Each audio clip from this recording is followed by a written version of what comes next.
Wendy Bouchard, le vrai faux de l'info avec Jean-Philippe Ballas. Bonjour Jean-Philippe. Bonjour Wendy, bonjour à tous. Ce matin, du logement social à la une et même à Neuilly. Oui, avec Thierry Repentin, délégué interministériel à la mixité sociale dans l'habitat. Il était invité hier d'Europe Midi.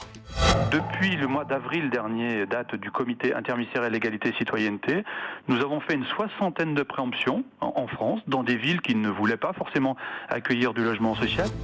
Une 60aine de préemptions en France depuis le mois d'avril pour faire du logement social, chiffre donné par Thierry Repentin. Vrai ou faux, Jean-Philippe ? Vrai, Wendy. Le dernier chiffre précis d'ailleurs que j'ai trouvé est de 57 opérations de préemption.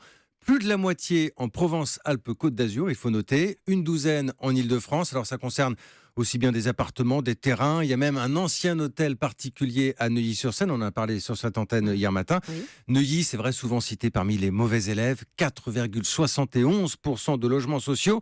4 au lieu de 25, comme la loi le demande aujourd'hui. 57 opérations de préemption. Il faut que vous nous rappeliez ce qu'est la préemption. Ça veut dire que c'est l'État qui prend la main de cet immobilier à la place des mairies ? Exactement. Alors Manuel Valls avait brandi la menace à plusieurs reprises. En résumé, si tu ne vas pas au logement social, le logement social ira à toi. Oui. Alors les préfets ont donc toute latitude dans l'intérêt général, disent les textes.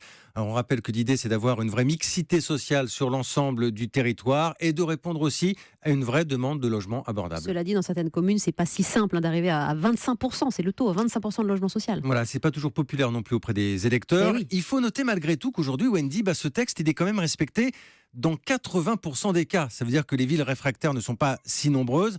Clairement, le gouvernement veut encore accélérer le rythme aujourd'hui. Cela ne se fait pas non plus, c'est vrai, du jour au lendemain. L'objectif de 25% de logements sociaux pour toutes les communes concernées, cet objectif a été fixé à l'horizon 2025, dans 10 ans maintenant. Merci pour ce vrai faux de l'info. Jean-Philippe Ballas, bonnes vacances. On vous retrouve dans 15 jours sur Europe 1. Début janvier, bonne fête à tous. Merci beaucoup, bonne fête à vous.